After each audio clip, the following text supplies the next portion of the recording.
Hi everyone, it's Becca, and I'm here to talk a little bit about the setting, one of the most versatile elements in a story. Settings not only have the power to pull readers into the character's world and help them visualize what's happening, but when they're used properly, they can do a ton of other things like creating conflict and tension, foreshadowing, hinting at past events, challenging the character, reinforcing the stakes, and even steering the plot. And the setting thesaurus is actually the perfect resource for all of this. So let's just take a quick look. This thesaurus can help you find the best setting for any story event because it contains over 250 locations, some common, some unusual and unique. Each entry provides you with tons of sensory details you can use to draw readers in and create iconic story moments. Let's check one of these out, a hiking trail. Here we start with things a character might see. There are lots of options, so you can choose the bits and pieces you need based on the specific details of your scene. But you'll also want to consider the context. Is the character here for a romantic hike, a first date perhaps? Or are they taking a leisurely walk while unknowingly being stalked by a maniac? Maybe they're creeping through dangerous territory, seeking safety and trying to avoid enemy soldiers.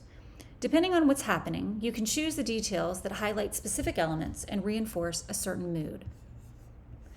You also want to think about what the character might hear in this area, because sounds are all around us in the real world, and they add authenticity to a story setting.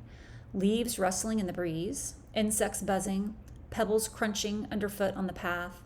Even if your character is hiding, they're holding their breath, trying not to make a sound. Despite their own silence, sounds will still be present. Maybe a bird trills, as if this is any other beautiful summer day, and it sends shudders through your character because this hike is anything but normal. Or the sound of water is in the distance, a promise of safety if they can just reach it. Smells can be powerful because they're the sense that's most tied to memory. Zeroing in on certain smells can trigger memories for readers, times when they were in a similar location. This makes it easier for them to connect to the character and feel present in the scene. Taste can be a bit harder to include, but if one fits and works naturally, it can really bring the scene to life, reinforcing the character's point of view so readers feel like they're in their head, experiencing what they're experiencing. Textures and sensations are another powerful way to bring readers in close to what's happening.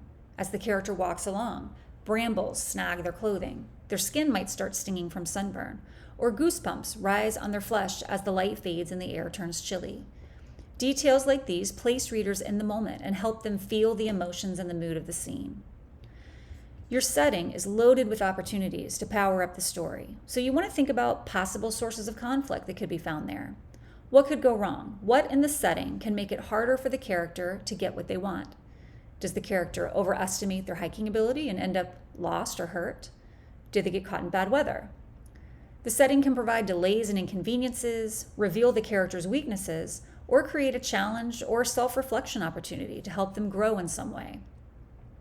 You may also want to think about the people in this setting, who the character might run into in good or bad ways. It could be an officious ranger who waylays the character when speed is of the essence, or a fisherman at the river who offers a chance of escape. When you're describing your location, you'll want to keep the season and climate in mind. And if you're using a real-world place, be sure your flora and fauna choices are authentic. These notes can provide some good considerations about the setting you're interested in. Each entry in this thesaurus will also point you to settings that could be related to it. This can help you figure out where to set some of your other important story events. And we also include a description example that uses a few different techniques to help you see how the way you write your settings can achieve certain effects that go beyond simply establishing the time and place.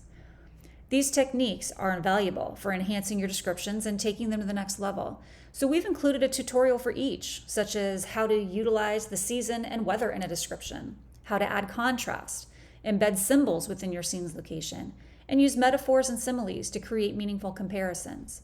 There are also tutorials on using a setting description to characterize the protagonist, foreshadow an upcoming event, and more.